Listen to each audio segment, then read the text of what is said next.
This is the moment that shocked the chess world. Magnus Carlsen, the unbeatable giant, in pure disbelief. And this is the move that caused it all. Today, we're breaking down every single move, from Gukesh's legendary first classical win over Magnus Carlsen at Norway Chess 2025. On one side, the reigning world champion, the 19-year-old phenom, Gukesh D. On the other, the former champion and still world number one, the legend, Magnus Carlsen. Gukesh had never beaten Magnus in classical chess. But in round 6, that was about to change. Gukesh opens with the classic pawn to e4. Magnus responds symmetrically with pawn to e5. White develops a knight to f3. Black does the same, knight to c6. This is the very start of the Ruy Lopez opening. Gukesh brings out his bishop to b5. This pin is the signature of the Ruy. Magnus defends with knight to f6. Now, a quieter choice by Gukesh, pawn to d3. This is the Berlin defense, but a less aggressive line. Magnus develops powerfully with bishop to c5. Eyeing the f2 square. Gukesh supports his center with pawn to c3. Magnus castles kingside, getting his king to safety. Gukesh also castles kingside. Magnus reinforces his center with pawn to d6. Here's a subtle move by Gukesh, pawn to h3. This is a useful waiting move, preventing any future bishop or knight pins on g4. Magnus responds with pawn to a6. Asking the bishop, "What are you doing?" The bishop retreats to a4. And Magnus plays another small, useful move, pawn to h6. Both players are taking little squares away from the opponent's pieces. Gukesh moves his rook to e1, eyeing the center. Magnus strikes on the queen side with pawn to b5, gaining space. The bishop retreats again to c2. Magnus repositions his bishop to b6, moving it from a potential attack. Gukesh develops his other knight to d2. Magnus reroutes his knight toward the kingside with knight to e7. Gukesh starts action on the queen side with pawn to a4, challenging that pawn chain. Magnus defends with rook to b8. Now, Gukesh strikes in the center, pawn to d4. Magnus responds by bringing his knight to a great square, knight to g6. Gukesh reroutes his knight to f1, heading possibly to e3 or g3.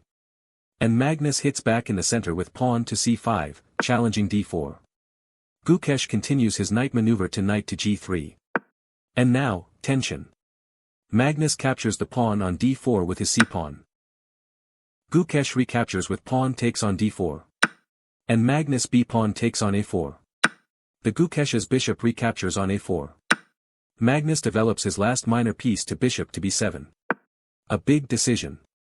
Gukesh pushes pawn to d5. This locks the center and claims space.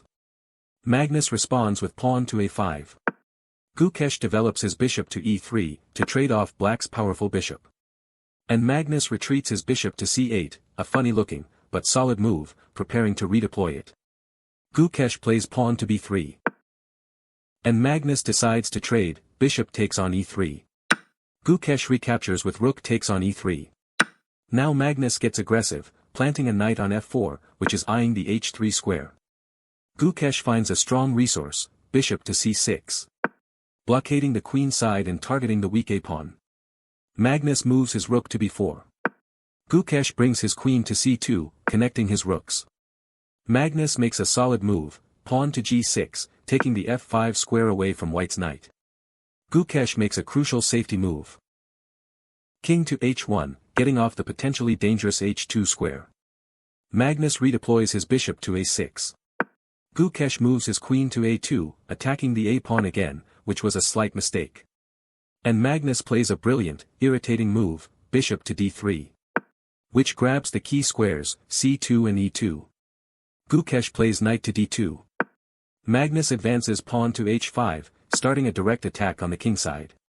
Gukesh now takes the pawn with queen on a5. Magnus takes black's queen. Gukesh recaptures it with rook on a5. Magnus pushes pawn to h4, attacking the knight on g3. Gukesh moves his rook to a4. Magnus doubles his rooks with rook to b8. Gukesh retreats the rook to a2. Magnus improves his king with king to g7. Gukesh gets active, rook to a7. Magnus centralizes his other rook to d4.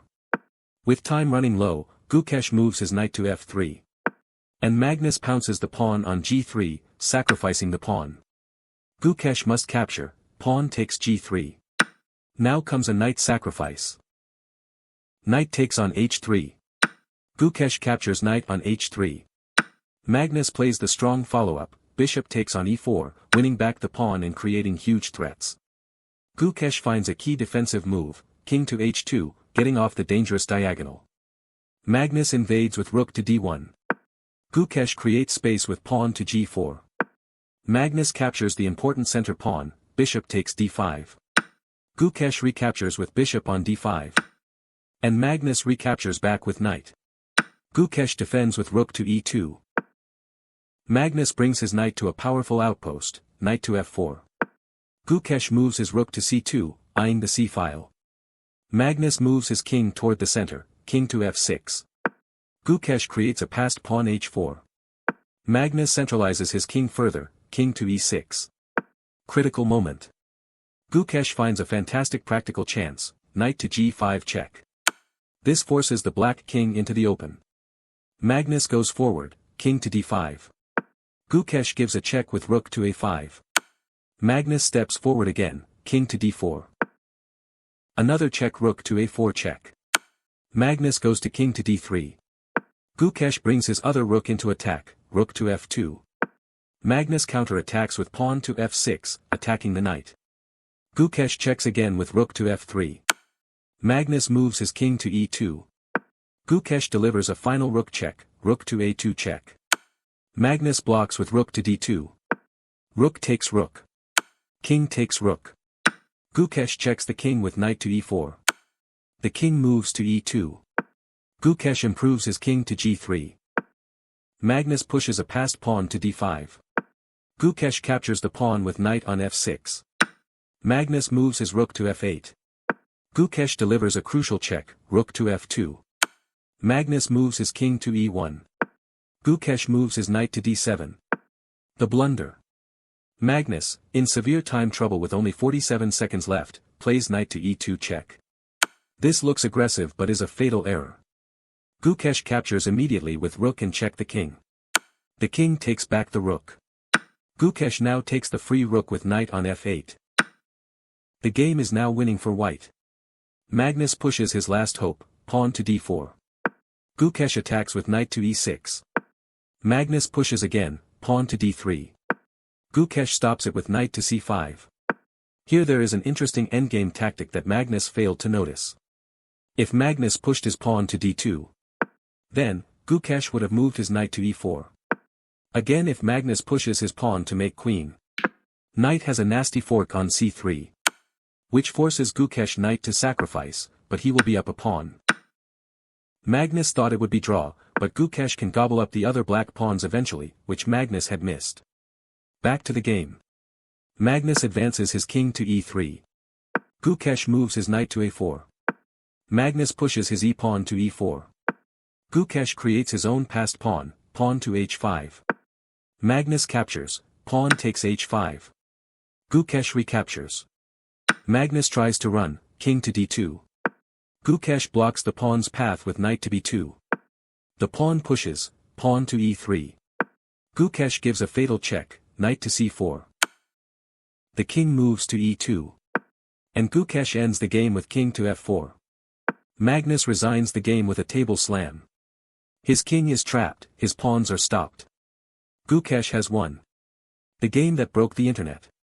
From a quiet opening to a tense middle game, exploding into a time-scramble thriller decided by one fatal check from Magnus. This win wasn't just about points, it was a mental breakthrough for Gukesh, proving he could beat the very best under the brightest lights.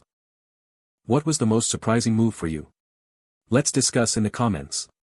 If you enjoyed this complete walkthrough, please like the video and subscribe for more move-by-move analysis. Thanks for watching.